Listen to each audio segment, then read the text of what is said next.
Hello and very warm welcome to all of you on this session on cross-culture sensitization. My name is Pratik. I have done doctorate in learning and development. I am EQI 2.0 certified and ACTP certified coach by International Coaching Federation. Today, I am going to talk to you about cross-culture sensitization.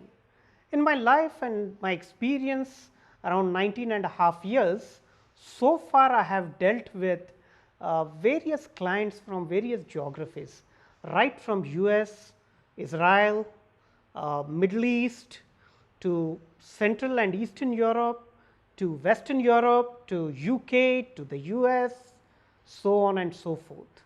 And each time I meet different people, I find that this is a different experience altogether.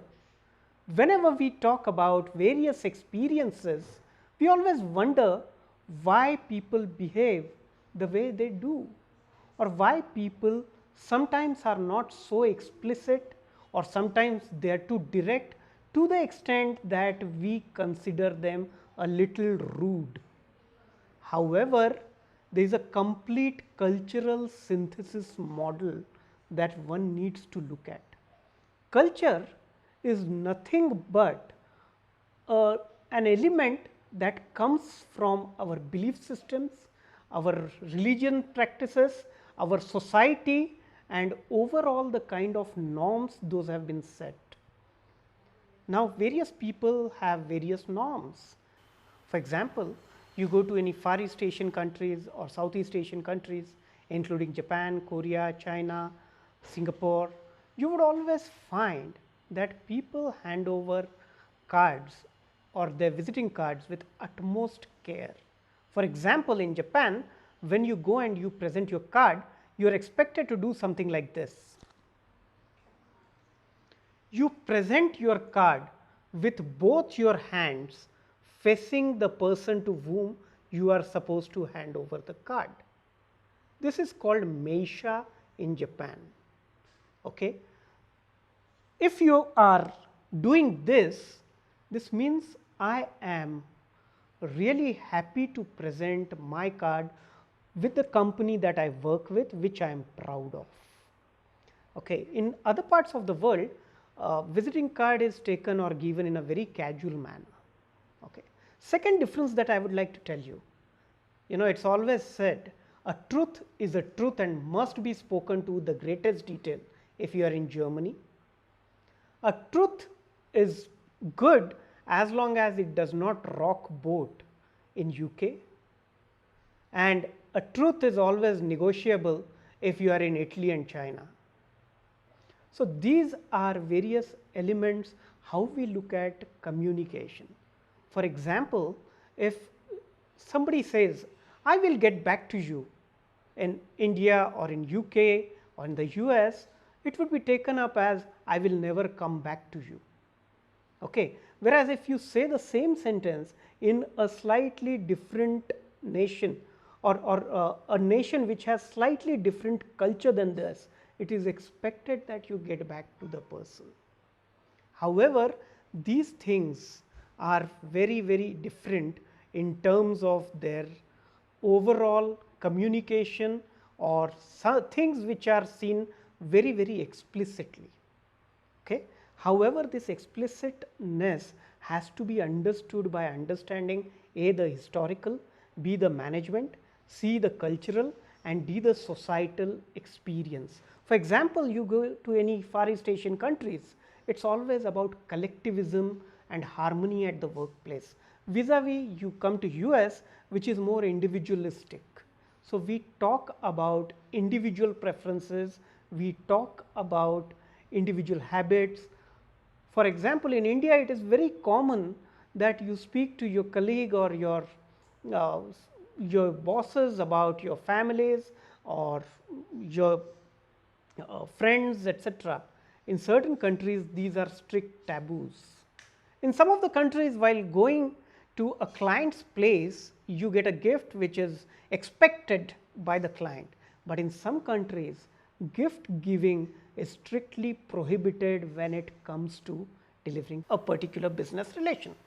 Now, all businesses these days are going global.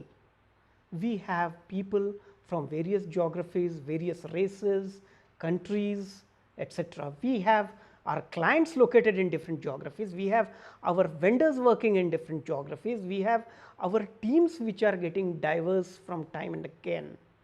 So, we are talking about organizations getting global and diverse.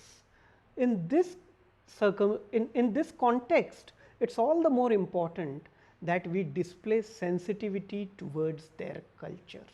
How can it be done? I would like to take an example of an Indian couple who had been to Norway, and they were force feeding one of their children, and immediately the restaurant manager reported it to the local authorities. They were imprisoned. This happened chiefly because they did not know the law of the land, or they did not know that in Norwegian culture you cannot force feed a child. You are not supposed to be forcing something down the. This has created a lot of repercussions globally, to the extent that the embassies had to step in. They had to really resolve these issues at their level. The question is, could this be avoided? If they were sensitized towards the culture of the land or the law of the land, this could have been easily avoided. Okay? So, it is all the more important that we are talking about the global cultures to be understood in the local context and in the regional context when we are going to do businesses with them, when we are going to be with them time and again, and when we are going to interact with them on daily basis. So, A, understanding the norms, B, understanding the behaviors, C, understanding the communication pattern. For example, if somebody who has come from an implicit cultural background like Japan or any Far East Asian countries or India for that matter, okay, rather than saying an upfront no, they would prefer their responses being a little implicit. One of my clients, John, who is from US, went to Japan. When he went to Japan, he was trying to find out whether the decision on the proposal that he had submitted to his client could be made easily. So, he went on offering discounts, offering freebies to them, and then said, does that really look good to you? The counterpart said, yes, it looks good to me. Okay. Some parts are really interesting. So, he says, can I consider it done? He says, I will go through it along with my colleagues, and definitely this looks interesting. Now, in this context, John thought that the contract is getting signed, whereas this in Japanese culture very clearly meant no. Okay. This is the way that cultures differ, and in cultural backgrounds you need to display sensitivity towards the culture that you are dealing with. Another example that I would like to give. Okay, what this sign mean to you? Great, thumbs up, all the best, right? But one of my friends who went to Latin America, he showed this sign to one of the co-workers who was a female.